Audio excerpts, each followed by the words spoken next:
ഈ കോട്ടക് മഹീന്ദ്ര ബാങ്കിന്റെ ഒരു പ്രത്യേകത എന്ന് പറയുമ്പോൾ കൂടുതലും അവർക്ക് ഫീ ബേസ്ഡ് ഇൻകം ആണ്. അതായത് ക്യാപിറ്റൽ മാർക്കറ്റിലാണ് അവരുടെ കൂടുതൽ ആക്ടിവിറ്റീസ്. കോർ ബാങ്കിങ് ആക്ടിവിറ്റീസ് കുറവായിരുന്നു. അതായത് മുമ്പ് കോട്ടക് സെക്യൂരിറ്റീസ് ആയിരുന്നു കോട്ടക് ബാങ്കായിട്ട് ഡെവലപ്പ് ചെയ്ത് നല്ലൊരു രീതിയിൽ ബാങ്കായിട്ട് വന്നിട്ടുണ്ട്. അപ്പോൾ ഈ ING വൈശ്യ ബാങ്ക് എടുത്തോടെ അവർക്ക് ഈ കോർ ബാങ്കിങ് സെക്ടറിൽ കുറച്ചുകൂടെ കോൺസെൻട്രേറ്റ് ചെയ്യാൻ പറ്റും.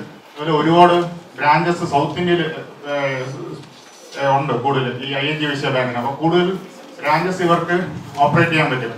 അതുകൊണ്ട് അതിന്റെ കുറച്ച് നെഗറ്റീവ്സ് ഉണ്ടായിരുന്നു. അതുകൊണ്ടാണ് കഴിഞ്ഞ ക്വാർട്ടറിലെ റിസൾട്ട് കുറച്ച് മോശമായിരുന്നു. കാരണം ഈ ബാങ്കിങ്ങിന്റെ മെർജിങ് ചാർജസ് ഒക്കെ അവര് അതിൽ തന്നെ ഡിസ്കൗണ്ട് ചെയ്ത് കഴിഞ്ഞു, എഴുതി തള്ളി. അപ്പൊ ഇനി അതിന്റെ ഒരു പോസിറ്റീവ് പെർഫോമൻസ് ഇനി നമുക്ക് കാണാൻ പറ്റുന്നതാണ്. ഈ ഒന്നാമത്തത് ഈ ബാങ്കിങ് പ്രൈവറ്റ് ബാങ്ക് സെക്ടറൊക്കെ ഈ ഇൻട്രസ്റ്റ് റേറ്റ് കട്ട് ചെയ്തതോടെ കുറച്ച് ആക്ടിവിറ്റീസ് വരുന്നുണ്ട് ഷെയർസിലൊക്കെ. ഇപ്പോഴത്തെ ലെവലിൽ നമുക്ക് നോക്കാവുന്നതാണ് കോട്ടക് മഹീന്ദ്ര ബാങ്ക്. പ്രീവിയസിന്റെ അവരുടെ കോർ ബിസിനസ് ഉണ്ട്. ഇപ്പോഴത്തെ ഈ ING വൈശ്യ ടേക്ക് ഓവർ ചെയ്തോടെ ബാങ്കിങ്ങിന്റെ കോർ ബിസിനസ് അവർക്ക് ചെയ്യാൻ പറ്റും. അപ്പോൾ നല്ലൊരു ഡൈവേഴ്സിഫൈഡ് ആയിട്ടുള്ള ഒരു ബിസിനസ്സായി മാറുന്നുണ്ട് കോട്ടക് മഹീന്ദ്ര ബാങ്ക്. ഈ ലെവലിൽ നമുക്ക് മേടിക്കാവുന്നതാണ്.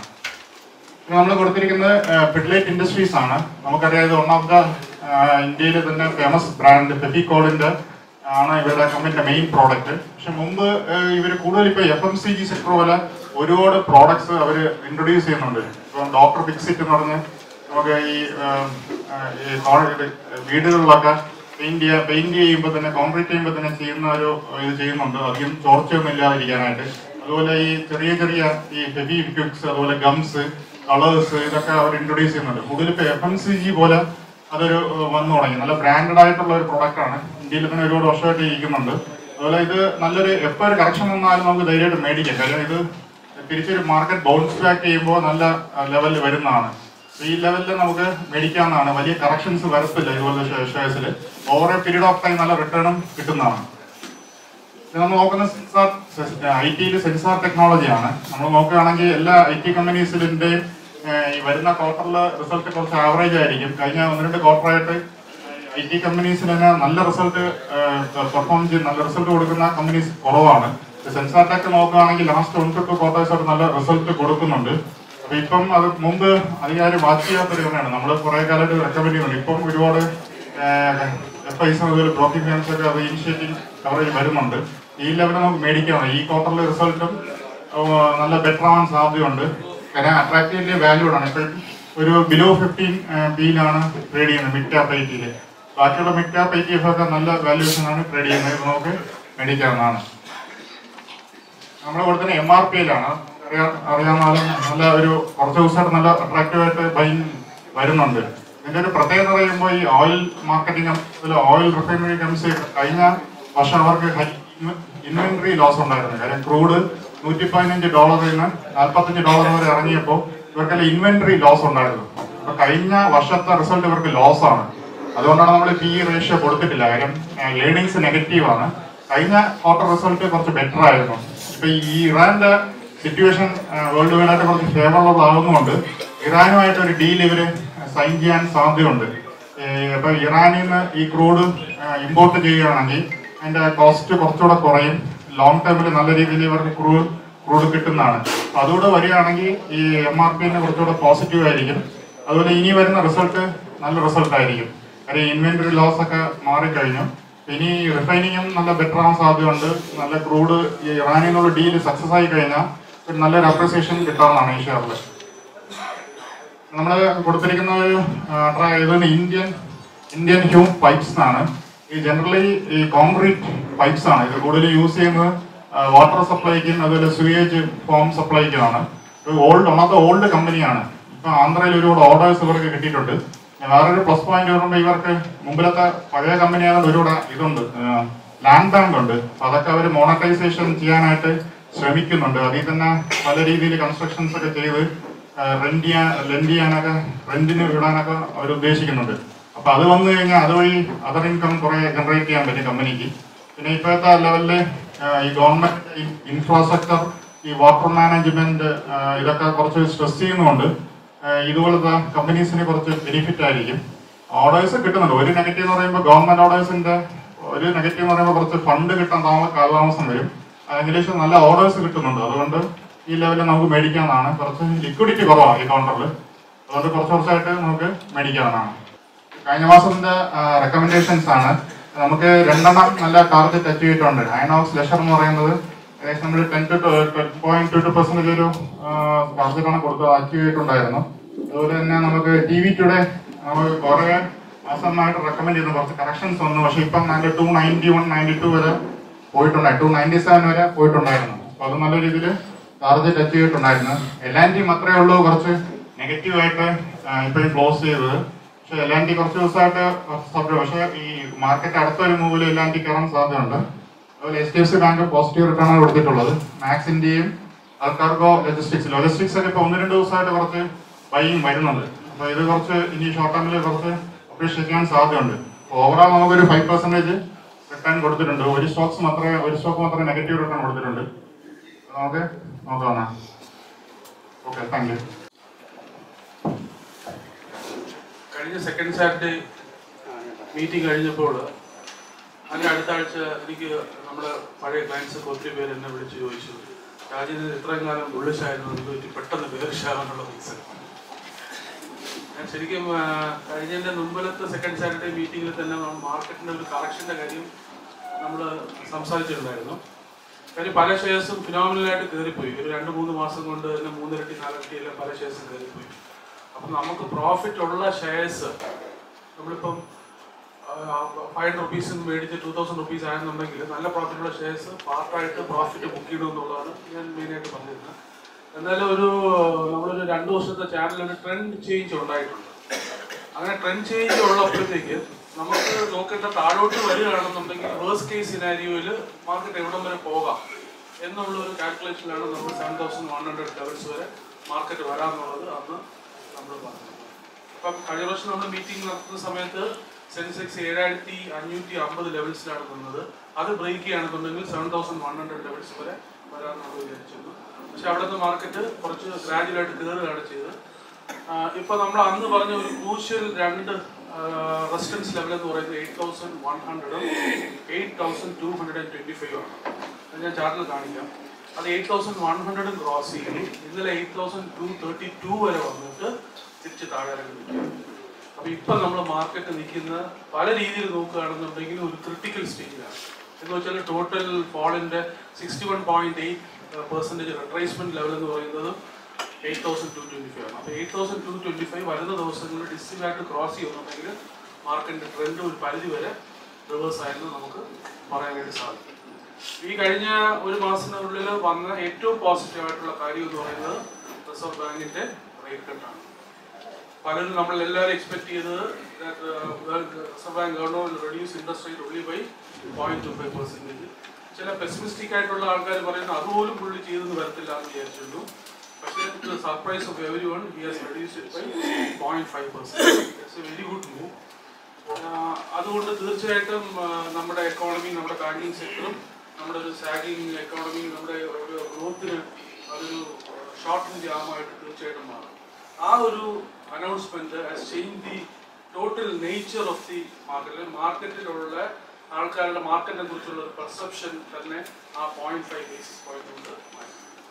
അപ്പോൾ നമ്മൾ ഈ വർഷം ജാനുവരി ടു ഇപ്പം സെപ്റ്റംബർ വരെ നോക്കുകയാണെന്നുണ്ടെങ്കിൽ reserve bank governor has reduce interest rate by 1.25%.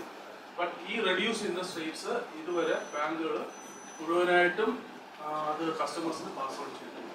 നമ്മൾ ആവറേജ് നോക്കുകയാണെന്നുണ്ടെങ്കിൽ 0.65% മാത്രമേ കസ്റ്റമേഴ്സിന് പാസ് ഓൺ ചെയ്തിട്ടുള്ളൂ. അതിന് ബാങ്കുകാർ പല റീസൺസ് എല്ലാം പറയുന്നുണ്ട്.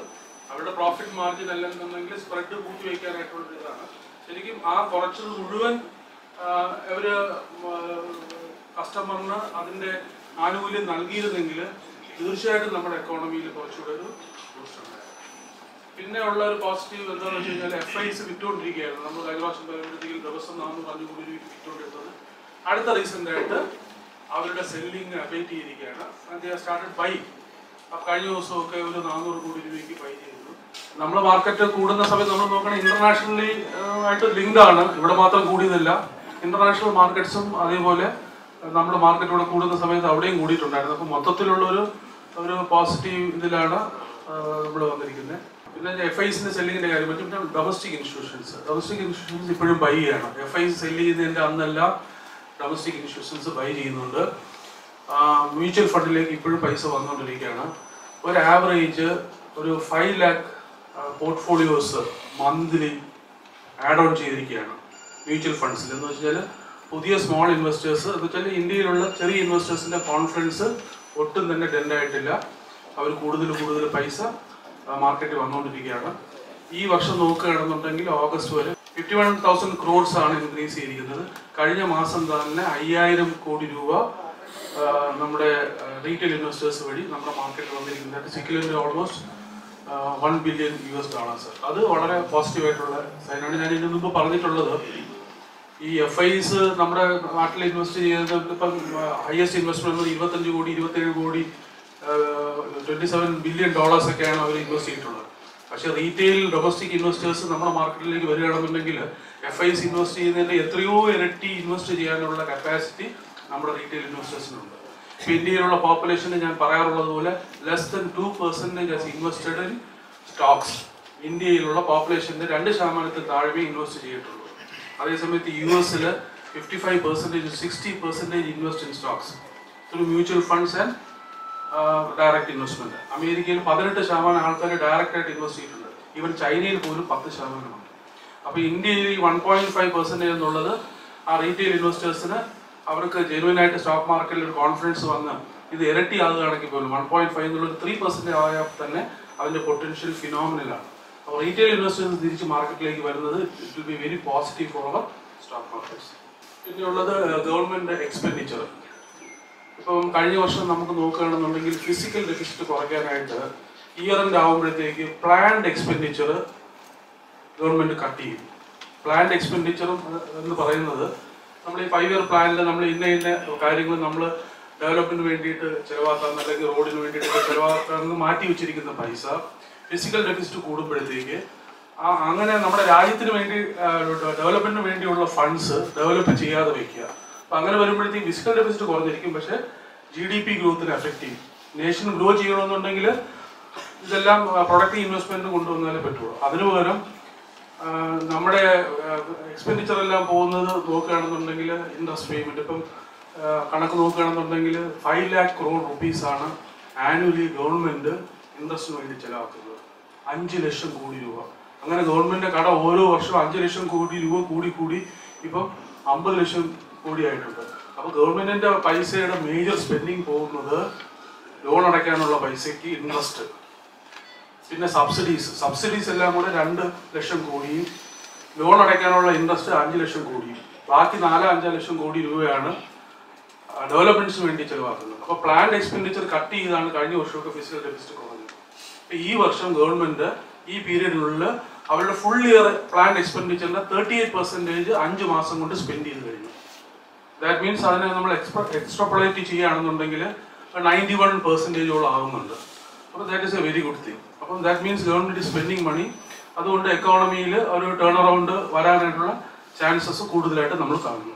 പിന്നെ നമ്മൾ നോക്കുകയാണെന്നുണ്ടെങ്കിൽ നമ്മൾ നേരത്തേക്ക് റെക്കമെൻഡ് ചെയ്ത ഒരുപാട് ഷെയർസ് ഈ ഒരു കറക്ഷൻ വന്നിട്ടുണ്ടെന്നുണ്ടെങ്കിലും മിഡ് ക്യാപ് സ്റ്റോക്സ് ഒക്കെ ഇപ്പോൾ പെർഫോം ചെയ്യുന്നുണ്ട്. എനിക്ക് തോന്നുന്നു മാർക്കറ്റ് ചിലപ്പോൾ ഈ റേഞ്ചിൽ സൈഡ് വേസ് നിന്ന് കഴിഞ്ഞാലും അടുത്ത് ഇനി പെർഫോം ചെയ്യാൻ പോകുന്നത് മിഡ് ക്യാപ് സ്റ്റോക്സ് ആണ്.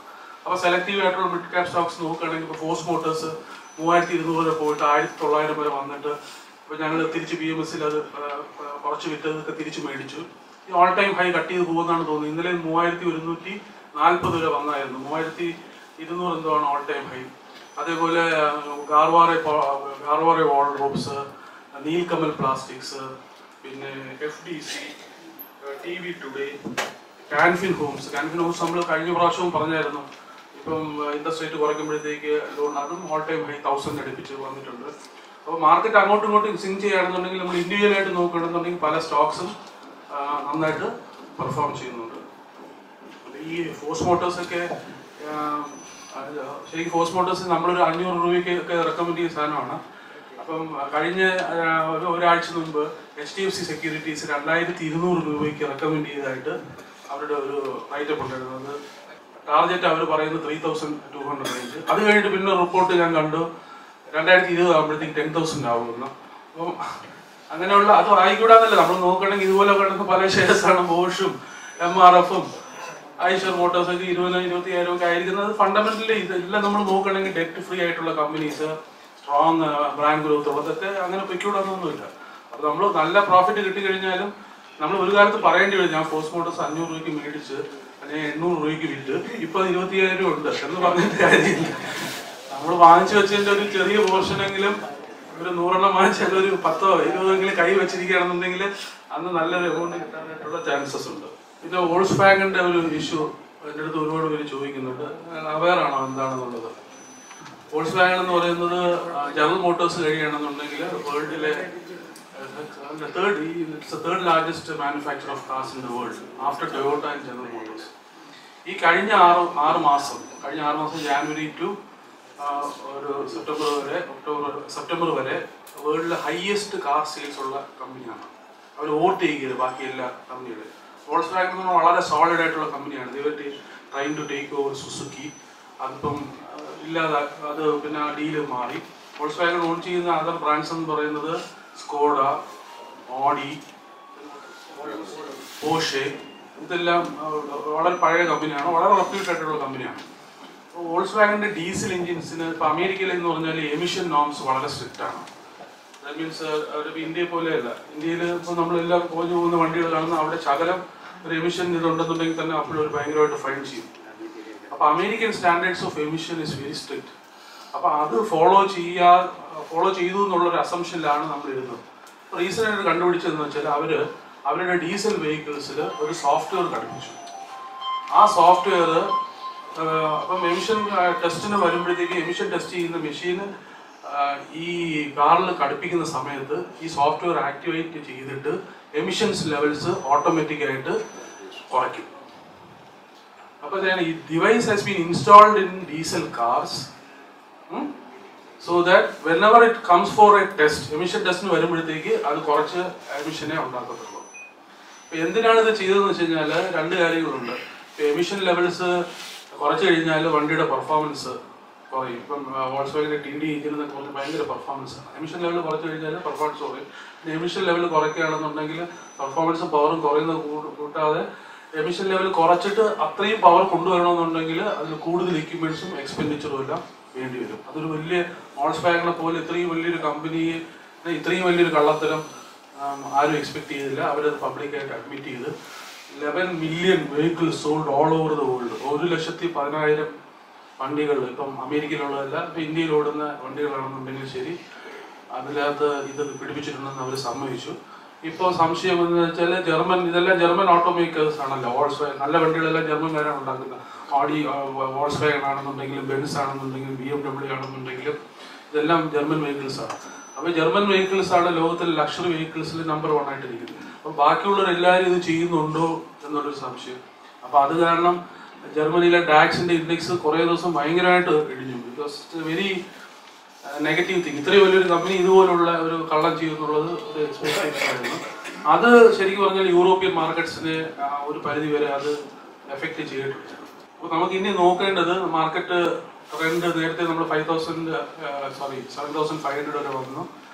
ഇനി അവിടെ നിന്ന് താഴോട്ട് പോകുന്നു ചോദിച്ചു കഴിഞ്ഞാൽ ഇപ്പോൾ നമ്മളൊരു റേഞ്ച് നിൽക്കുകയാണ്. അപ്പം മാർക്കറ്റ് ഏത് ഡയറക്ഷനിൽ മൂവ് ചെയ്യുന്നു അപ്പോഴെപ്പോഴും നമ്മുടെ കാഴ്ചപ്പാടുകളും അല്ലെന്നുണ്ടെങ്കിൽ മാർക്കറ്റിന്റെ മൂവ്മെന്റ് അനുസരിച്ച് നമുക്ക് പോകാനേ പറ്റത്തുള്ളൂ.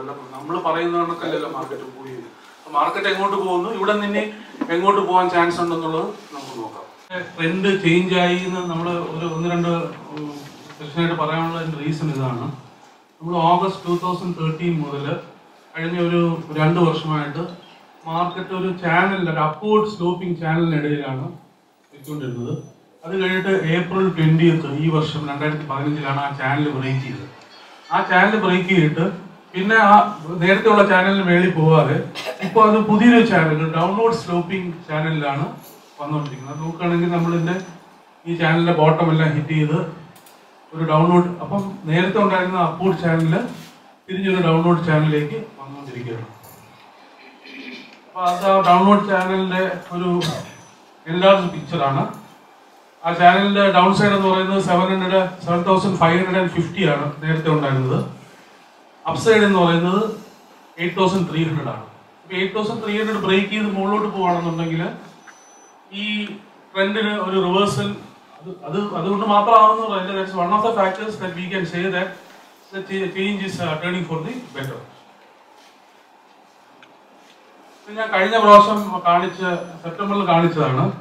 നമ്മൾ മാർക്കറ്റ് അന്ന് നിന്നത് 7,800 ലെവൽസിലാണ് നിന്നത്. 7,550 വരെ പറഞ്ഞ് മുകളിലോട്ട് പോയി കഴിഞ്ഞാൽ നമുക്ക് മാർക്കറ്റ് എവിടം വരെ പോകാന്നുള്ളതായിരുന്നു അന്ന് മാർക്ക് ചെയ്യുന്നത്. ഇതിന്റെ പ്രത്യേകത വെച്ചാൽ ഇതിന്റെ ടോട്ടൽ ഫോളിന്റെ 61.8% എന്ന് പറയുന്നത് 8,225 ആണ്. ടോട്ടൽ ഫോളിന്റെ ഫിബൊനാച്ചി തിയറി വെച്ചിട്ട് ടോട്ടൽ ഫോളിന്റെ 61.8% റിട്രേസ് ചെയ്ത് ഇതിന് മേളിൽ ക്ലോസ് ചെയ്യുകയാണെന്നുണ്ടെങ്കിൽ ഈ ഡൗൺ ട്രെൻഡ് കഴിഞ്ഞു എന്ന് നമ്മൾ അസ്യൂം ചെയ്യണം. ഈ പ്രാവശ്യത്തെ ചാർട്ടാണ്. നമ്മൾ കഴിഞ്ഞ പ്രാവശ്യം കാണിച്ച 7,950 കട്ട് ചെയ്തു, 8,100 കട്ട് ചെയ്തു, പിന്നെ അത് 8,225 ആണ് ആ ഒരു റെസിസ്റ്റൻസ്, ആ ഫിബൊനാച്ചി റിട്രേഷനുള്ള റെസിസ്റ്റൻസ്. ഇന്നലെ 8,232 വരെ പോയിട്ട് 8,180 or 90 ക്ലോസ് ചെയ്തിട്ടുണ്ട്. അപ്പം നമുക്ക് വളരെ ക്രൂഷ്യലായിട്ടുള്ള രണ്ട് കാര്യങ്ങളാണ്. ഒന്ന് 61.8%ലാണ് എക്സാക്റ്റ് ആയിട്ട് നിൽക്കുന്നത്. അപ്പം അടുത്ത ആഴ്ച അത് കട്ട് ചെയ്ത് മുകളിലോട്ട് പോകണമെന്നുണ്ടെങ്കിൽ മാർക്കറ്റ് ടെമ്പററി ആയിട്ടൊരു ട്രെൻഡ് ചേഞ്ച് ചെയ്യുമെന്ന് നമുക്ക് വിശ്വസിക്കാം. ഇല്ല ഇവിടെ വരെ പോയിട്ട് തിരിച്ചു വരികയാണെന്നുണ്ടെങ്കിൽ നമ്മൾ ഉദ്ദേശിച്ച ഒരു റെസിസ്റ്റൻസ് പോയിന്റിൽ തിരിച്ചു വന്നു എന്ന് പറയാം. പക്ഷെ അതിനൊരു ഇമ്പോർട്ടൻറ്റ് എന്താണെന്ന് വെച്ചാൽ നമ്മൾ കഴിഞ്ഞ വർഷം ഇവിടെ ഗ്യാപ്പ് ഫോർമേഷനെ കുറിച്ച് കാണിച്ചിട്ടുണ്ടായിരുന്നു. ഇതൊരു വലിയൊരു ഗ്യാപ്പാണ് ഇവിടെ ഫോം ചെയ്തത്. ഈ മാർക്കറ്റ് ആ പോർഷനിൽ ട്രേഡ് ചെയ്താണ് താഴോട്ട് പോകുന്നത്. ഈ ഗ്യാപ്പ് ഫോർമേഷൻ ഇങ്ങനെ വരുമ്പോഴത്തേക്ക് അത് ബ്രേക്ക് അവേ ഗ്യാപ്പ് എന്ന് പറയും. എന്ന് വെച്ചാൽ എത്രത്തോളം അത് തിരിച്ച് താഴെ പോയാലും നമ്മൾ ഒരു 7,100 വരാൻ ചാൻസ് ഉണ്ടെന്ന് പറയും. അപ്പൊ ഇവിടെ നോക്കുകയാണെങ്കിൽ ആ ഗ്യാപ്പിനെ ഇത് ഫില്ല് ചെയ്തു. That's A positive thing. ഇപ്പൊ ഗ്യാപ്പ് ഫില്ല് ചെയ്യാതെ പോവുകയാണെന്നുണ്ടെങ്കിൽ മാർക്കറ്റ് ടെക്നിക്കലായിട്ട് ഒരുപാട് താഴെ പോകാൻ ചാൻസ് ഉണ്ട്. ഇപ്പൊ ഗ്യാപ്പ് ഇവിടെ ഒന്ന് ഫില്ല് ചെയ്ത് കാരണം നമുക്ക് അത്രയും ഒരു നെഗറ്റീവ് നേരത്തെ ഉണ്ടായിരുന്ന ആ നെഗറ്റീവ് ട്രെൻഡ് നമുക്ക് മാറിയിട്ടുണ്ട്. ഇനി ഈ ഗ്യാപ്പിന്റെ എഡ്ജിൽ നിന്ന് മുകളിലോട്ട് ട്രേഡ് ചെയ്ത് കയറുകയാണെന്നുണ്ടെങ്കിൽ മാർക്കറ്റ് വിൽ ടേൺ ബുള്ളിഷ്. ഇത് നമ്മുടെ സപ്പോർട്ട് റെസിസ്റ്റൻസ് ആണ്. നമ്മൾ 8,100 റെസിസ്റ്റൻസ് ഉണ്ടായിരുന്നു, അത് കട്ട് ചെയ്തു. ഇനി 8,225 ഒരു റെസിസ്റ്റൻസ് ഉണ്ട്, അവിടെയാണ് മാർക്കറ്റ് ഇപ്പൊ നിൽക്കുന്നത്. ഇന്നലെ 8,200 താഴെയാണ് ക്ലോസ് ചെയ്തത്. ഇനി അടുത്ത സ്ട്രോങ് സപ്പോർട്ട് എന്നത് 8,320 to 350 ആണ്. 8,320 to 350 കഴിഞ്ഞാൽ 8,470. ഇപ്പൊ എല്ലാവരും പറയുന്നത് 8,225 കട്ട് ചെയ്യുകയാണെങ്കിൽ 8,400 മുതൽ 8,600 വരെ പോകാൻ ചാൻസ് എന്നുള്ള ഒരു അസംഷനാണ് മൊത്തത്തിലെ മാർക്കറ്റിലുള്ള ഒരു ബിസിനസ്. ഞാൻ വേറൊരു പാറ്റേൺ ഞാൻ ഇപ്രാവശ്യം നോക്കിയാണ്. നമ്മൾ head and full shoulder pattern എന്ന് പറയും. ഒരു ലെഫ്റ്റ് ഷോൾഡർ, ഹെഡ്, പിന്നെ right shoulder. Head and shoulder pattern ഉണ്ടാവുന്നത് ഒരു മാർക്കറ്റിന്റെ ടോപ്പിലാണ്. ഹെഡ് ആൻഡ് ഷോൾഡർ പാറ്റേൺ ഉണ്ടായിട്ട് നെക്ക് ലൈന് താഴെ വരികയാണെന്നുണ്ടെങ്കിൽ അത് ബെയറിഷാണ്. ഇവിടെ ഒരു inverted head and shoulder pattern കാണുന്നുണ്ട്. ഇൻവേർട്ടഡ് ഹെഡ് എന്ന് പറയുമ്പോഴത്തേക്ക് ഇതിപ്പോ ഹെഡ് ആൻഡ് ഷോൾഡർ പോലെ ഇത് ഒരു ഹെഡ്, ഇത് ലെഫ്റ്റ് ഷോൾഡർ, ഇത് right shoulder.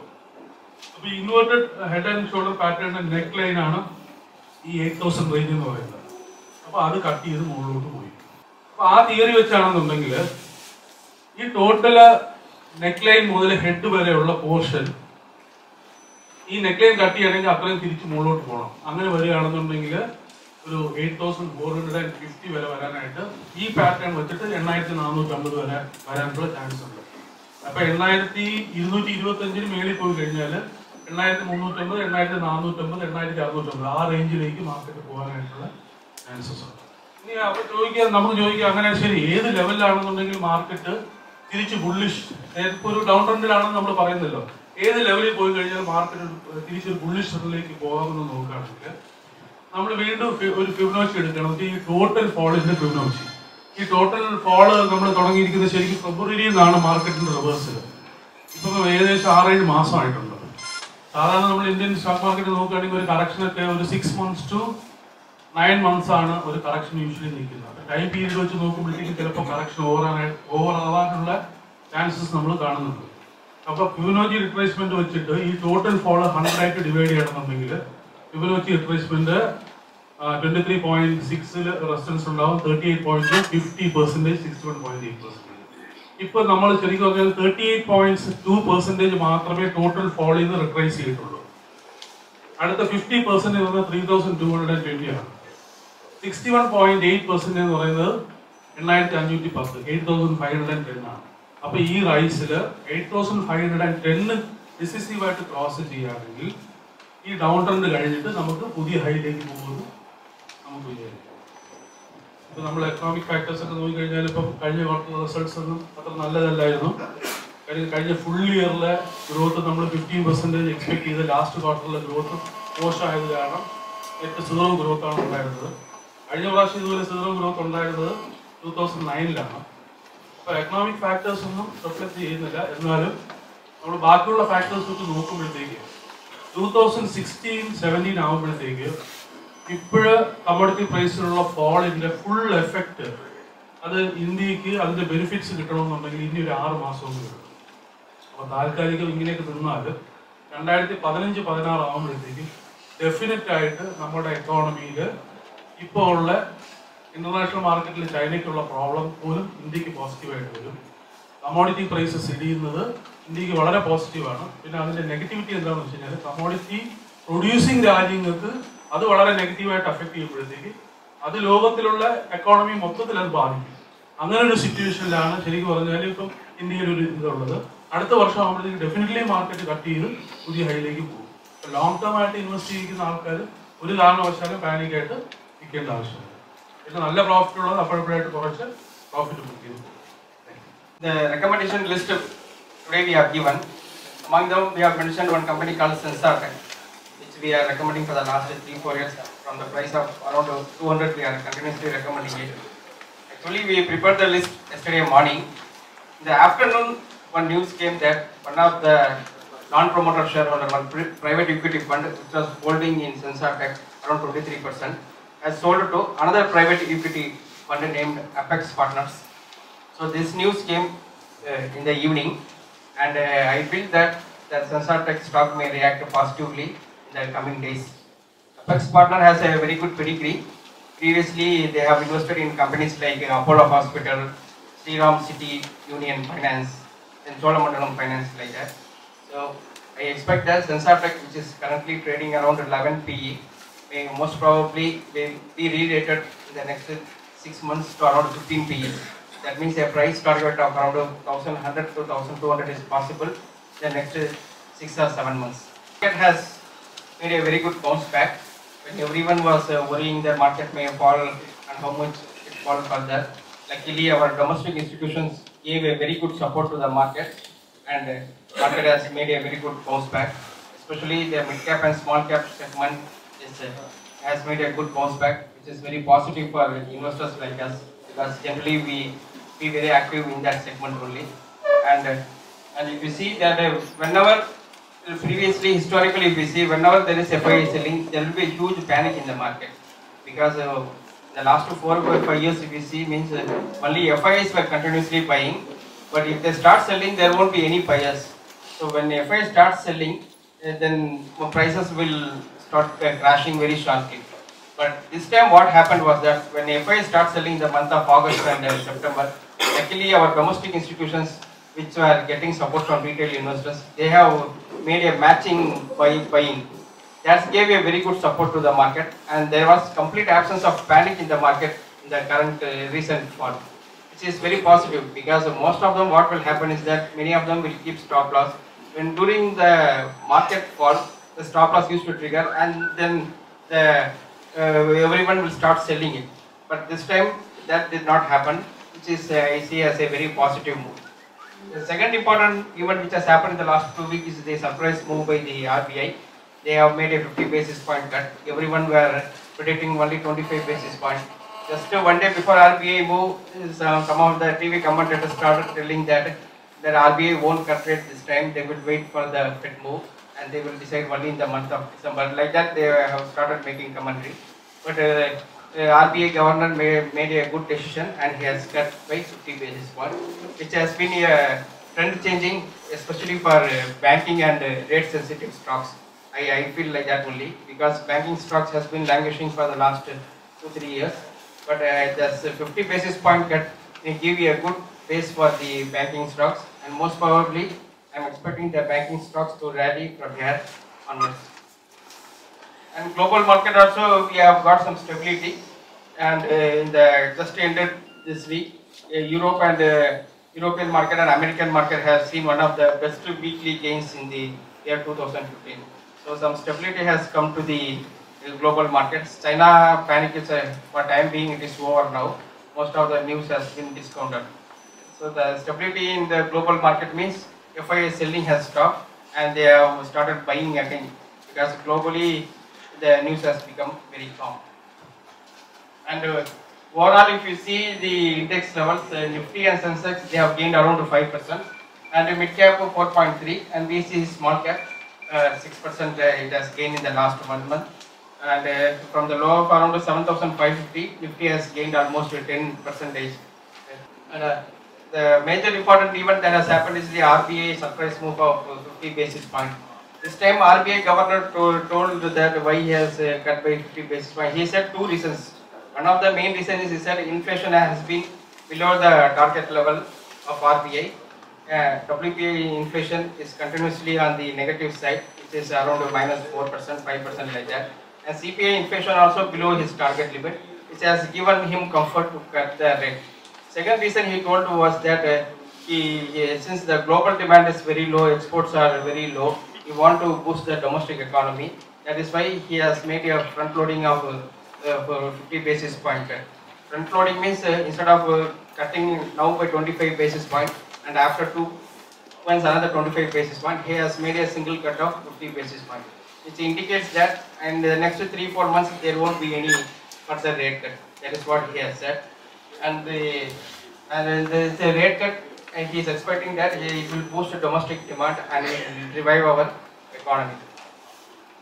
And we also feel that this rate cut will definitely help our economy to revive.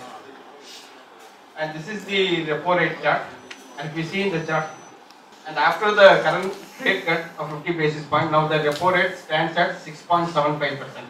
So in January 2015, the repo rate started at 8%, and from there gradually 325 basis point cut he made. First is the here, and second 25 basis point, and third 25 basis point. Totally 75 basis point he cut previously, and now another 50 basis point.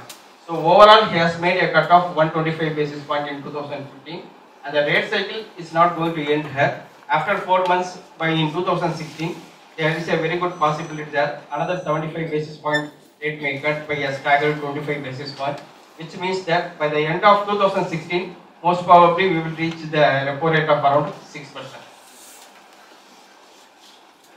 Even though the RBI has cut 125 basis point, if you see the major banks, they have cut the base rate by around 60 to 70 basis point only they have cut. That means they have passed on only 50% of benefit to the consumers.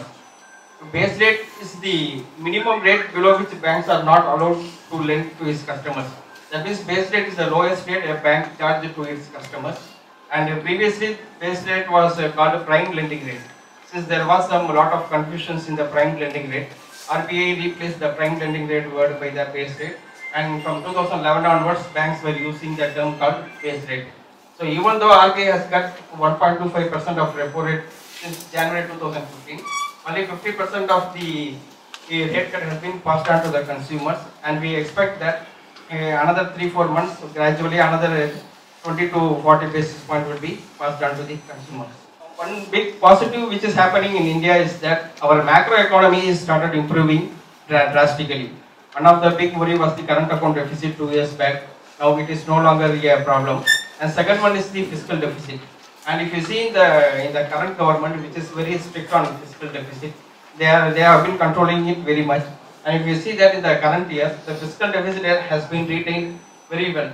The first 4 months of current year, fiscal deficit has been limited to just 66% of the budgeted FY16, whereas during the same period last year, they have achieved 75%. That means they have controlled the fiscal deficit very much this year, in spite of higher spending in capital expenditure. So this year, for the first 4 months, first 5 months, they have spent almost 38% of the budgeted estimates, whereas last year they have spent just 34% of the budgeted estimates. So overall fiscal deficit has been under control, and the quality of the spending also has been good, because capital expenditure has improved when compared to last year, and revenues also has been increasing.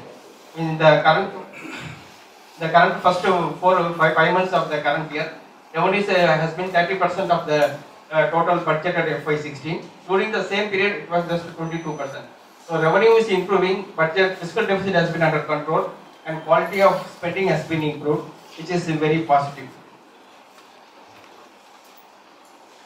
And if you see the fiscal deficit for the last 4 or 5 years, government has been containing the fiscal deficit around 5 lakh crore. In FY12, it was around 5 lakh, and for the next 4 years, almost 5 lakh government has been containing, and this year it has been projected to be slightly higher to 5.5, whereas in terms of GDP, it has been gradually coming down. In FY12, it was 5.7% of GDP, and it has been coming down gradually. Last year it was 4%, and this year it is expected to be 3.9%. Actually, 3 years back when fiscal deficit was out of control, government made a program to contain the fiscal deficit to 3% of the GDP by FY18, and we are certain that we are likely to achieve that. That means fiscal deficit has been contained well. The problem with previous year was that the government contained fiscal deficit mainly by cutting the planned expenditure. But this time, government has been containing fiscal deficit by increasing the revenue, but not by cutting the planned expenditure. That is the positive we have. So government has been containing fiscal deficit. One problem with India is that the debt has been continuously going up. This is the central government debt. In 2012, the central government debt was 36 lakh crores. Since Indian government runs a fiscal deficit of around 5 lakh crore, in order to finance this deficit, they borrow from the market. If they keep on borrowing, means the debt of the government increases. Since the 5 lakh debt is added to government kitty, every year 5 lakh of debt will get added. And 2012 it was 36 lakh crore. So 5 lakh fiscal deficit has been there in 2013. So there are another 5 added. So at the end of March 2015, totally 51 lakh crore debt the government is having. One big positive about Indian government debt is that internal debt constitutes 92%, whereas external just 8%. That is the big positive for India. Whereas if you see some European countries like Greece and all, most of the debt has been external. But whereas in India, the positive thing is that government take debt almost 92% internally. That is the positive we have in India. Rupee has been one of the best currency in the last 6 months. If you compare with other emerging market currency, and it has become very stable. During the August to September panic time, rupee depreciated to 68. Now it has stabilized around 65, which is very positive. The stable rupee will generally help FIIs to make more investment in India. If you see that India has been better positioned globally. If you see compare India with other global countries, if you take 2 mega parameters, one is the interest rate trend. The possibility of interest rate trend from here on globally is mixed. For example, US, the only way interest rate can go is only upside, because almost 0% interest rate is there. Similarly, for Japan and Europe, the possibility of interest rate trend is only upside, because they are having 0% interest. But in India, the trend can go down, because we are already on the turnaround of the interest rate cycle. So interest rate can only come down from here on. The second thing is the economic growth. Globally, only muted growth is expected throughout the world, like Europe, Japan and US, China. Whereas in India, economic growth possibility is up, because from here on there is a very good possibility that Indian economy can grow further from here. So overall, India is having a very good position and a strong position globally, which is likely to attract more FDI and FII investment. This is one of the auto sales comparison with the BRIC country I have made, and it has come in today's picture, and it has been scanned here. If you see from January to August period in 2015, between China, Brazil and India, if you see the auto sales figure, the passenger vehicle, which is called PV, in China, the first from January to August 2015, just the growth rate was just 2.5%. In Brazil, there is a degrowth of 15%, and India, the growth is around 6%. And commercial vehicle, if you see in China, from the period of January to August, when compared to last year, it has degrown by 12%, whereas in Brazil, it has degrown by 43%, but in India, it has been up by 5%. So India has been a relative better performer among global countries. And we have been telling that commodity prices has fallen very sharply, and the impact on the companies has been started now. This global commodity round impact. If you see the NMDC which mines iron ore in India, the iron ore price, if you see in January 2015, they have been selling iron ore lump per ton around 4,200 rupees per ton. But in October, the price has been fell to 2,500. That means a fall of almost 40%. Similarly, the iron ore fines also, we have seen almost 50% cut in prices, which means that NMDC profit is likely to be impacted adversely in the coming days because of the sharp fall in the iron ore prices. And based on that, NMDC stock prices also fell. From January to yesterday, it has made a fall of almost 30%. And one of the biggest negative which I view was that the foreign money disclosure which the government has opened in the last 3 months has been a big failure. And if you see the amount they have collected from this black money disclosure is just 2,488 crores, which is fall short of many of the economists. And in India, we see almost 6-7 schemes has been introduced since independence, and it has been relatively one of the biggest failures, and the amount collected has been very low. The first scheme since independence was launched in 1951, which was famously called Yagi scheme. At that time, almost 70 crore worth of black money has been disclosed, and the tax collected was 11 crore. In 1965, 2 schemes has been announced. The first one is that 60-40 scheme, where 52 crore has been disclosed and tax collected was 29 crore. And the second scheme was BDIS in 1965, where the disclosure has been 145 crore and the tax collected is 20 crore. And the next BDIS scheme came in 1975, where the disclosure was 1,528 crores of black money and the tax collected was 241. And the very famous one was in 1997, where Chidambaram was the finance minister at that time. At that time, the disclosure was around 30,000 crores and the tax collected was around 9,700 crores. After 1997, now 2015 has been implemented, and in the current year, just 4,000 crores has been disclosed and the tax collected was 2,488 crores. So overall, if you see relative to other previous black money disclosure scheme, and it is a very big failure, I can say. Government has not made enough efforts to make people to disclose it, and that is one of the big negative for Narendra Modi government, because they have been continuously telling that they will bring black money to India. This is the FII flow chart, and if you see that the last 6 months, almost 4 months FII has been continuously selling, especially in the August they sold 2.5 billion, but in the October first week there has been some buying, 0.3 billion they have been bought. Even yesterday also they have bought around 400 crores, which is positive, because FII when they start buying means it will give some positive for the market. And more importantly, FII have built up huge long position in Nifty index futures and call options, which means that there is a possibility that market may go up.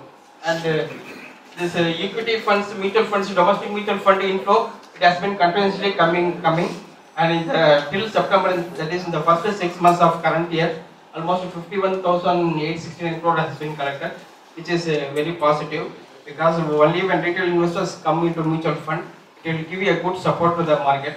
Even yesterday also one article was there in the Business Line newspaper that mutual funds have started giving good support in the market, and only when there is a counterbalance force, market will always be healthy. Otherwise there will be panic selling, which will trigger to huge F&O unwinding, which is very for the market and may lead to unhealthiness of the market. So when FIs are selling, one counterbalance force should be there, and it is likely to be the mutual funds in the coming days. This is the chart. Previously, 2 years back, we have mentioned many times that the mutual fund portfolio has been continuously decreasing, and this is the time when it was happening. This is the mutual fund number of accounts opened per day. It has been continuously coming down from previously in the last 4 or 5 years. Now the trend has started increasing. Now daily around 11,750 accounts have been started opening. That means new funds is started coming in the mutual fund, which is positive. And in the month of September, around 4.6 lakhs folio has been opened. And in the month of August, around 5 lakh folios has been opened, which is very positive. This means that the mutual fund industry has been growing and they are getting more money. And one of the favorable scenario for our market is that because when I switch on the TV in the morning 8 o'clock, the CNBC, they always tell whatever happened, it is very negative to the market.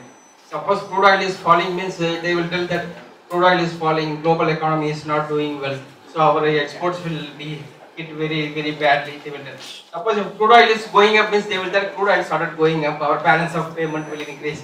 So whatever the way they used to talk, they will start the program at 8 o'clock very negatively only. It generally makes all the people very fear. But in reality, what is very positive for our market is that crude oil should not go up around $60-65. We can manage it. That is the very ideal favorable condition for the market. And second thing is that global economy should be led by US. It should not be led by China. The last 10 years it is China which led the global economic recovery. But only if US leads, it will be positive because US is the big trading partner for us, and most of our IT and all goes to US only. And if China recovers fast, means immediately crude oil price and commodity price will start going up. So China should stabilize and should not grow very fast. And some of the implementation of key reforms is very important. Like the GST and all, it should be implemented. Then only it will be a big boosting for our market. Otherwise, index may find it very difficult to cross around 8,400 levels. And this is the Volkswagen scandal. And because of the scandal, one company called Motherson Sumi, it also had a collateral impact, which is a widely traded strip in India. Because Motherson Sumi supplies around 40% of its product to the single company called this Volkswagen. So when Volkswagen scandal came, Motherson Sumi also impacted. And Volkswagen is a very big company. This type of scandal is no one has been expected. So what this Volkswagen scandal tells is that corporate has only one objective. That means they want to maximize the profit. That is the only one objective they are having. They don't care about other things. This is what it indicates. It's a big negative for the German companies because Volkswagen has been treated one of the best companies in the world, and nobody expected this type of scandal from such a very big company. It is expected that the US likely to ask Volkswagen to pay a penalty of around 15 billion, which is roughly 1 lakh crore they are going to ask. And some of the events is the Q2 results. So Monday now the Infosys result is going to get announced, and Tuesday TCS will announce its results. So next 1 month we are going to see the hectic season of results. Also Monday IAP data and inflation data will come. Inflation is expected to be slightly higher in the next 3-4 months because of the base effect. So since RBI has made a rate cut, people won't watch the inflation rate very closely for the time being. Only this IAP data will be very important, and the results will be very important because Infosys, it is expected that they will show a very good volume growth this one, and Infosys shows a good results means most probably IT sector may see some more revival. The second important thing is the global development, because for the last 2-3 months was very volatile. Only in the last 10 days we are seeing some stability. So the stability should be there. Then only mainly our mid cap and small cap, they will see some hectic activity. Only if there is globally there is some positive situation is there. And we have given some recommendations. In the next 6 months, what we are feeling is that we are expecting some mid cap and small caps, especially the stocks below 100 rupees, to outperform significantly in the next 6 months. That is what we are expecting. On index wise, unless there is a huge recovery in such earnings, index is unlikely to cross the previous high. But even though index is stagnant, we are expecting a lot of mid cap and small caps to give a huge return in the next 6 months. So we have selected 3 companies, that is conviction low value stocks. These are the stocks which are below 100 rupees. They are all dividend paying companies. They don't have much debt. In that parameter, we have selected 3 companies. and investors can buy it. It won't be a multi-bagger. That means it won't go up 4 times, 5 times like Force Motor and all. But it will give a decent return between 30 to 50% return in the next 6 months. That is what we are expecting. And the downward risk also very low. Maximum 10% downward risk is there for these companies. And in this we have selected, the first one is the ILFS investment managers. They are managing funds of around 3 billion for their clients. The main revenue is the management fee they used to get between 1 to 2% for the funds they are managing. It is a zero debt company and they are having a cash of around 150 crores in their balance sheet, and the cash portion works out to be around 5 to 6 rupees per share. The current value is only 18 rupees, and last year they have shown an EPS of around 2.3 rupees. That means currently the stock is trading around only 8 PE. Additionally, they are having 5 rupees per share per balance sheet, 5 rupees per share per balance in the balance sheet. And last year they have given a dividend of 1.3 rupees. That means a dividend yield of around 7%, which is higher than the current bank interest rate, which is also tax free, whereas bank interest rate carries tax. But the dividend yield is around 7. So what I am expecting is that the stock may go to around 25 to 28 rupees in the next 4 to 6 months. Additionally, another positive for the company is that there are reports that Piramal Group may take over this ILFS group and likely to merge. Piramal Group's financial division is likely to be merged with ILFS. It is not a confirmed news, and if that happens, then additionally there is a possibility that stock may go above 30 rupees. So investors can buy it. The downward risk is very less, maximum 10% downward risk is there. That means stock will not fall below 17 rupees. So investors can buy it. Previously also we have recommended it. The second one is the tin plate, which is the subsidiary of Tata Steel.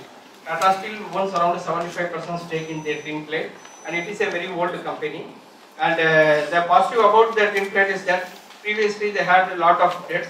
Now they have repaid all the debts, and in the next 3-4 months it will become a zero debt company. The company is likely to show a EPS of 7 to 8 rupees in the next year. That means the stock is available around 8 PE only, and once all the debt has been repaid, there is a very good possibility that the dividend, last year they have given 1.6 rupees. Most probably they may hike the dividend to 2 to 2.5 rupees next year, which will make more attractive for the tin plate stock. And the third one is the tourism finance stock, and which is the current price 55 rupees. Actually, we recommended the stock 2 weeks back, and it was around 47 in our conviction idea, but still we are bullish on it, and investors can buy tourism finance. IFCA is the owner of the tourism finance, but it has been professionally managed, and we expect the company to grow around 30 to 40% in the coming days. The EPS last year they have shown is 8 rupees. That means the stock is trading around 6 to 7 PE only, and the investors can buy it. And we are expecting in all the three stock around 30 to 50% gain in the next 6 months. Thank you. അതുപോലെ തന്നെ balance കാറ്റഗറിയിലുള്ള ഫണ്ടാണ്. 2 ഫണ്ടുകളാണ് നമ്മൾ വെച്ചുകൊണ്ടിരുന്നത്. First one is LNG balance fund. അതിന്റെ പ്രത്യേകത എന്ന് പറയുമ്പോൾ 65% of allocation in equity market and 35% ഡെപ്റ്റ് മാർക്കറ്റ്. ഇൻട്രസ്റ്റ് റേറ്റ് കുറഞ്ഞു വരുന്നതനുസരിച്ചിട്ട് സ്വാഭാവികമായിട്ടും നമുക്കറിയാം ഇൻട്രസ്റ്റ് റേറ്റിന്റെ ഇൻവേഴ്സ്ലി പ്രൊപ്പോർഷൻ ആണ് ഡെപ്റ്റിന്റെ ഈൽഡ്. ഡെപ്റ്റിന്റെ റിട്ടേൺ നമ്മൾ ഈൽഡ് എന്നാണ് പറയുന്നത്. ഡെപ്റ്റ് ഈൽഡ് സാധാരണ ഇൻട്രസ്റ്റ് റേറ്റ് താഴേക്ക് വരുമ്പോൾ ഇൻവേഴ്സ്ലി ആണ് സപ്പോർട്ട് ചെയ്യുന്നത്. സോ ഈ ഒരു കമ്മിങ് 2 ഇയേഴ്സിലേക്ക് ഡെപ്റ്റ് ഓറിയന്റഡ് ഡെപ്റ്റിന് കൂടുതൽ ഈൽഡ് കിട്ടാൻ സാധ്യതയുള്ള സമയമായതുകൊണ്ട് നമ്മുടെ മാർക്കറ്റ് കുറച്ച് വോളറ്റൈൽ ആയതുകൊണ്ട് 65% അലോക്കേഷൻ ഇക്വിറ്റി മാർക്കറ്റ്, 35% അലോക്കേഷൻ ഡെപ്റ്റ് മാർക്കറ്റ് വെച്ചിട്ടുണ്ട്. അങ്ങനെയുള്ള മ്യൂച്വൽ ഫണ്ട്സ് ആണ് നമ്മൾ പ്രധാന ബാലൻസ് ഫണ്ട് എന്ന് പറയുന്നത്. അതിൽ ഒരു ഫണ്ടാണ് ഞാൻ നേരത്തെ പറഞ്ഞ LNG production. LNG production fund നല്ല ഫണ്ടാണ്. അതോടൊപ്പം തന്നെ HDFC ബാലൻസ് ഫണ്ട് ഉണ്ട്. HDFC ബാലൻസ് ഫണ്ട് നമുക്ക് ചെയ്യാം, ഈ ഒരു സമയത്ത് നമുക്ക് റെക്കമെൻഡ് ചെയ്യാൻ പറ്റും. പിന്നെ വേറൊരു ഫണ്ട് എന്ന് പറയുന്നത് നമ്മൾ പറഞ്ഞിട്ടുണ്ടായിരുന്നു, ഓൾറെഡി നമ്മൾ തന്നിട്ടുള്ള ലിസ്റ്റിലുണ്ട്. അതിൽ ഒന്ന് SBI ബ്ലൂ ചിപ്പ് ഫണ്ടാണ്. നേരത്തെ പറഞ്ഞു നമ്മൾ ലോങ് ടൈം ഇൻവെസ്റ്റ്മെന്റ് എന്ന നിലയിലാണ് മ്യൂച്വൽ ഫണ്ടിനെ കൺസിഡർ ചെയ്യുന്നത്. അങ്ങനെ കൺസിഡർ ചെയ്യുമ്പോൾ ബ്ലൂ ചിപ്പ് കാറ്റഗറിയിലുള്ള ഫണ്ട്സ്, ലാർജ് ക്യാപ് ഫണ്ടുകളാണ് നമ്മൾ സാധാരണ ഓപ്റ്റ് ചെയ്യുന്നത്. അപ്പോൾ അങ്ങനെ നോക്കുമ്പോഴത്തേക്ക് SBI ബ്ലൂ ചിപ്പിന്റെ NAV എന്ന് പറയുമ്പോൾ 28 rupees ആണ്. 28 rupees താരതമ്യേന ഒരു മാന്യമായ ഒരു NAV ഫണ്ടാണ്. അത്യാവശ്യം നല്ല അലോക്കേഷൻസ് എന്ന് പറയുമ്പോഴത്തേക്ക് ഫണ്ടിന്റെ അലോക്കേഷൻ പ്രധാനപ്പെട്ട സെലക്ഷൻ ഓഫ് ഫണ്ടില് നമ്മൾ നോക്കുമ്പോൾ പ്രധാനപ്പെട്ട ഏതൊക്കെ ഷെയറുകളിൽ ഈ മ്യൂച്വൽ ഫണ്ടിന്റെ അലോക്കേഷൻ ഒന്നും പ്രധാനപ്പെട്ട കാര്യം. അതിൽ SBI ബ്ലൂ ചിപ്പിന് നല്ല അലോക്കേഷൻസ്, നല്ല നല്ല കമ്പനീസ് 14-15 മേജർ കമ്പനീസിൽ നല്ല അലോക്കേഷൻ ഉണ്ട്. അതോടൊപ്പം തന്നെ ബിർള സൺലൈഫ് ടോപ്പ് ഫണ്ട് ഇതേപോലെ നമുക്ക് ചൂസ് ചെയ്യാൻ പറ്റുന്ന ഒരു മ്യൂച്വൽ ഫണ്ടാണ്. കാരണം എല്ലാവരുടെയും ഉൾപ്പെടെയുള്ള ക്യാപെക്സ് കാറ്റഗറിയുള്ള ഫണ്ടുകൾ സ്റ്റോക്കിലാണ് ഇൻവെസ്റ്റ്മെന്റ്. സോ നമുക്ക് ഒബിയസ്ലി നമുക്ക് ബിർള ടോപ്പ് ഫണ്ടിൽ നമുക്ക് ഓപ്റ്റ് ചെയ്യാം. പിന്നെ വേറെ നമുക്ക് കോട്ടക് സെലക്ട് ഫോക്കസ്, നേരത്തെ ഞാൻ പറഞ്ഞ പോലെ ഒന്ന് ബിർള സൺലൈഫ്, ഒന്ന് L&T prudence fund, 2 SBI blue chip fund, Birla top 100 fund. പിന്നെ കോട്ടക് സെലക്ട് ഫോക്കസിന്റെ പ്രത്യേകത ലാർജ് മിഡ് ക്യാപ് അലോക്കേഷനിലാണ്. അതിന്റെ ഫണ്ട് മാനേജർ നിലേഷ എന്ന് പറയുന്നതാണ്. അദ്ദേഹത്തിന്റെ ഫണ്ടിന്റെ പെർഫോമൻസ്, ഈ നിലേഷ വന്നതിന് ശേഷം മുമ്പും ICC ഉണ്ടായിരുന്ന ഫണ്ട് മാനേജറാണ്. നിലേഷ വന്നതിന് ശേഷം തന്നെ പാസിംഗ് പ്രമിച്ച് തന്നെ 800 crore അലോക്കേഷൻ ഇപ്പൊ നടത്തിയിട്ടുണ്ട് ഈ ഫണ്ടിലേക്ക്. സോ കോട്ടക് സെലക്ട് ഫോക്കസ് എന്ന് പറയുന്ന ഫണ്ട് മ്യൂച്വൽ ഫണ്ട് നല്ലതാണ്. ഇതാണ് നമുക്ക് പ്രധാനമായിട്ടുള്ളത്. ഇതിൽ നമുക്ക് ക്യാപ് സ്റ്റോക്സ് ചെയ്യാൻ പറ്റുന്ന കാര്യം റൈറ്റ് സെലക്ഷൻ ഓഫ് ഫണ്ടാണ്. പ്രധാനമായിട്ട് നമ്മൾ സ്റ്റോക്ക് സെലക്ട് ചെയ്യുന്നത് തന്നെ പ്രധാനപ്പെട്ടാണ് മ്യൂച്വൽ ഫണ്ടിന്റെ ഇൻവെസ്റ്റ്മെന്റ്.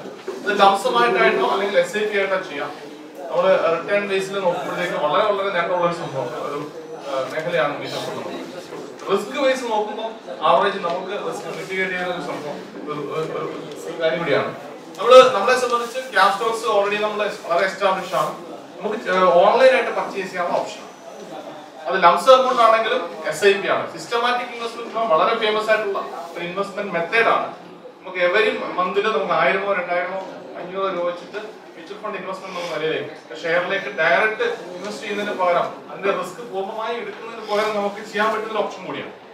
അതിന് നമുക്ക് ഓൺലൈൻ പർച്ചേസ് നമ്മൾ ഫെസിലിറ്റി ഓൾറെഡി നമുക്ക് സ്റ്റാർട്ട് ചെയ്തിട്ടുണ്ട്. BSE NSE പ്ലാറ്റ്ഫോം വഴി ഒക്കെ HOയിൽ നിന്ന് ബ്രാഞ്ചുകളിൽ നിന്ന് വാങ്ങിയാൻ പറ്റും. അതൊന്ന്. SIP സ്റ്റാർട്ട് ചെയ്യുന്നവർക്ക് നമുക്ക് ഓൺലൈൻ ഫെസിലിറ്റി ചെയ്തിട്ടുണ്ട്. അപ്പോൾ നമ്മുടെ ട്രേഡിംഗ് അക്കൗണ്ടിൽ 1000 2000 രൂപ ഉണ്ടെങ്കിൽ അത് വെച്ചിട്ട് നമുക്ക് SIP ആയിട്ട് സ്റ്റാർട്ട് ചെയ്യാൻ പറ്റും. അതിന് അഡീഷണൽ ചാർജസോ ബ്രോക്കറേജ് ഒന്നും തന്നെ. നമ്മളിപ്പോ പുതിയ 2-3 ഫണ്ടുകൾ വന്നിട്ടുണ്ട് ന്യൂ ഫണ്ട് ഓഫറിൽ. അതിലൊന്ന് സുന്ദരത്തിന്റെ ഒരു ഫണ്ടാണ്. സുന്ദരം മൈക്രോ ക്യാപ് ഫണ്ട് എന്നാണ് അതിന്റെ പേര്. അതിന്റെ സീരീസ് 8ാമത്തെ സീരീസ് ആണ് വന്നിട്ടുള്ളത്. അതിൽ 15-ാം തീയതി നമ്മുടെ IPO പോലെ തന്നെയാണ് 15-ാം തീയതി ക്ലോസ് ചെയ്യുന്നുണ്ട്. 5000 rupees ആണ് മിനിമം ചെയ്യാൻ പറ്റുന്നത്. 5 വർഷം 5000 വൺ ടൈം ന്യൂ ഫണ്ടിൽ നമ്മൾ ഒരു IPO പോലെ തന്നെ ഫസ്റ്റ് ടൈം നമ്മൾ ആപ്ലിക്കേഷൻ കൊടുക്കുകയാണ്. അതിൽ നമുക്ക് അലോക്കേഷൻ കിട്ടും. അതനുസരിച്ചാണ് വരുന്നത്. നമ്മൾ IPO അപ്ലൈ ചെയ്യുന്ന സെയിം മെത്തേഡാണ് എന്നൊപ്പം നോക്കാം. ഇവിടെ സുന്ദരത്തിന്റെ 2 ഫണ്ടുകളാണ്. ഒന്ന് SBIയുടെ ഒരു ഫണ്ട് വന്നിട്ടുണ്ട്, 2 പറഞ്ഞ് സുന്ദരത്തിന്റെ ഫണ്ട്. SBIയുടെ സുന്ദരത്തിന്റെ ഫണ്ട് മൈക്രോ ക്യാപ് ഫണ്ട് എന്നാണ്. അതിന്റെ സീരീസ് 8ാമത്തെ സീരീസ് ആണ്. മുമ്പ് ഒരു 7 സീരീസ് അവർ കണ്ടിന്യൂസ് ആയിട്ട് ഇറക്കിയിട്ടുണ്ട്. അത് വളരെ റിട്ടേൺ കൂടുതലാണ്, റിസ്ക്കും താരതമ്യേന കൂടുതലാണ്. നമ്മൾ ബ്ലൂ ചിപ്പ് ഫണ്ടുമായിട്ടോ അല്ലെങ്കിൽ ബാലൻസ് കാറ്റഗറി ആയിട്ടോ കമ്പയർ ചെയ്യേണ്ട. 5 ഇയറിലേക്ക് ലോക്കിൻ ആണ്. സ്മാൾ ക്യാപ്പിൽ ഉള്ള കാറ്റഗറിയിലാണ് അതിന്റെ ഇൻവെസ്റ്റ്മെന്റ് കൂടുതൽ. അതുകൊണ്ട് റിസ്ക് കൂടുതലായിരിക്കും, റിട്ടേൺ കൂടുതലായിരിക്കും. 15-ാം തീയതി വരെ അപ്ലൈ ചെയ്യാം. പിന്നെ സുന്ദരത്തിന്റെ മൈക്രോ ക്യാപിറ്റൽ ലാസ്റ്റ് പ്രീവിയസ് അവരുടെ പഴയ സീരീസിലുള്ള ഫണ്ടുകളുടെ റിട്ടേൺ ആണ് ഈ കാണിച്ചത്. അപ്പൊ സീരീസ് 1 തുടങ്ങിയിരിക്കുന്നത് ജനുവരി 2014 അവര് ആ ഒരു പീരീഡ് ഇതുവരെ കൊടുത്തിട്ടുള്ള ഇയർലി ആവറേജ് എന്ന് പറയുന്നത് 144% ആണ്. 144% റിട്ടേൺ കൊടുത്തു. അതേപോലെ തന്നെ മൈക്രോ ക്യാപ് സീരീസ് 2 എടുക്കുമ്പോൾ ഒരു 144.33% ഉണ്ട്. നമുക്കറിയാം സുന്ദരത്തിന്റെ തന്നെ സെലക്ട് മിഡ് ക്യാപ്, അവർ ഈ മിഡ് ക്യാപ് സ്മാൾ ക്യാപ് കാറ്റഗറിയിൽ ആ ഒരു സെഗ്മെന്റിൽ വളരെ ഒരു മൊണോപ്പൊളി ഉള്ള ഒരു ഫണ്ട് ദിവസമാണ്. അതില് പ്രധാനമായിട്ട് നമ്മൾക്കറിയാം കഴിഞ്ഞ സ്മൈൽ ഫണ്ട് 135% റിട്ടേൺ കൊടുത്ത ഫണ്ടാണ് സെലക്ട് സ്മൈൽ ഫണ്ട് എന്ന് പറയുന്നത്. അതേപോലെ തന്നെ ഇപ്പം ഈ ഇതെടുത്ത് കഴിഞ്ഞാൽ നമ്മൾ സീരീസ് 1-ല് 144%, 144.33%, സീരീസ് 3 എടുത്തു കഴിഞ്ഞാൽ 139%. നമ്മുടെ ഇൻഡെക്സിന്റെ ബെഞ്ച് മാർക്ക് നോക്കുമ്പോഴത്തേക്ക് ആ കാറ്റഗറിയുള്ള ഷെയർസിന്റെ ഓവറോൾ പെർഫോമൻസ് നോക്കുമ്പോൾ ഈ പെർസെന്റ് നിൽക്കുമ്പോൾ അതിന് എഗേൻസ്റ്റ് ആയിട്ട് നമുക്ക് മോർ ദാൻ 100% റിട്ടേൺ ആണ് കഴിഞ്ഞ ഒരു വർഷത്തിൽ കൊടുത്തിട്ടുള്ളത്. ഇതാണ് ട്രാക്ക് റെക്കോർഡ്. ഇതിന്റെ സീരീസ് 1 മുതൽ 7 വരെയുള്ള കാറ്റഗറിയുടെ ഒരു പാസ്റ്റ് പെർഫോമൻസ് ആണ് നമ്മൾ പറഞ്ഞിട്ടുള്ളത്. അപ്പൊ അതിന്റെ 8ാമത്തെ ഒരു കാറ്റഗറിയാണ് സെയിം ഫണ്ട് മാനേജർ തന്നെയാണ് ഹാൻഡിൽ ചെയ്യുന്നത്. 15-ാം തീയതി വരെയാണ് ലാസ്റ്റ് അപ്ലൈ ചെയ്യാനുള്ള ടൈം. 5000 ആണ് നമുക്ക് ചെയ്യാം. ഡിവിഡൻഡ് ഈൽഡ് ഓപ്ഷൻ ആണ് എന്ന് കൊടുക്കുന്നത്. ഇതിൽ തന്നെ നമുക്ക് ഡിവിഡൻഡ് ഈൽഡ് ഓപ്ഷൻ കൊടുക്കാം. ഞാൻ നേരത്തെ കാണിച്ചത് ഗ്രോത്ത് ഓപ്ഷൻ ആണ്. ലംസമായിട്ട് എമൗണ്ട് കൊടുത്തിട്ട് ഗ്രോത്ത് ഓപ്ഷൻ നമ്മൾ ഓപ്റ്റ് ചെയ്യുകയാണെങ്കിൽ കിട്ടുന്ന റിട്ടേണുകളാണ് ഞാൻ കൊടുത്തത്. ഇനി നമുക്ക് മന്ത്ലി ഡിവിഡൻഡ് ആയിട്ട് എല്ലാ മാസവും നമുക്ക് അത്രയും വെയിറ്റ് ചെയ്യേണ്ട ആവശ്യമൊന്നുമില്ല. മന്ത്ലി ഡിവിഡൻഡ് ഓപ്ഷൻ കൊടുത്തല്ലോ, ഡിവിഡൻഡ് ഓപ്ഷൻ കൊടുത്തിട്ട് നമ്മൾ ഓപ്റ്റ് ചെയ്യുന്ന കേസുകളിൽ ഡിവിഡൻഡ് ഓപ്ഷൻ ഇൻസെപ്ഷൻ കൊടുത്തിട്ടുള്ള പെർസെന്റേജ് ഓഫ് റിട്ടേൺ ആണ് കൊടുത്തിട്ടുള്ളത്. എത്ര പെർസെന്റേജ് ഡിവിഡൻഡ് കൊടുത്തിട്ടുണ്ടെന്നുള്ളതാണ് കൊടുത്തിട്ടുള്ളത്. 70% കൂടുതലാണ് ഒരു കഴിഞ്ഞ സീരീസ് 1 ആണ് 70%, സീരീസ് 2 70, സീരീസ് 3 70%, 4 70, 5 10, 6 5%, 7 ഒക്ടോബർ 2014 ഉണ്ടായിരുന്നു. അത് 5% ഇതുവരെ ഡിവിഡൻഡ് ഡിക്ലെയർ ചെയ്തു. ഇതാണ് അവരുടെ സ്ട്രാറ്റജി. റിസ്ക് അല്പം കൂടുതലുണ്ട്, റിട്ടേൺ കൂടുതലുണ്ട്. കാറ്റഗറി ഓഫ് നമ്മുടെ മ്യൂച്വൽ ഫണ്ട് കാറ്റഗറിയിൽ മ്യൂച്വൽ ഫണ്ട് കാറ്റഗറിയിൽ തന്നെ റിസ്ക് വളരെ കൂടുതലും കുറഞ്ഞതുണ്ട്. അങ്ങനെ നോക്കുമ്പോഴത്തേക്ക് ബാലൻസ് ഫണ്ടിനേക്കാളും കുറച്ചും കൂടെ റിസ്ക് ഉണ്ട്. പക്ഷെ നമുക്ക് റിട്ടേൺ ബേസ് നല്ല റിട്ടേൺ ഉണ്ട്. സ്മാർട്ട് ക്യാപിലായിരിക്കും ഇൻവെസ്റ്റ്മെന്റ്. ഡിവിഡൻഡ് എപ്പോൾ കിട്ടും? മന്ത്ലി ആണോ? ഡിവിഡൻഡ് ഒരു ക്വാർട്ടർലി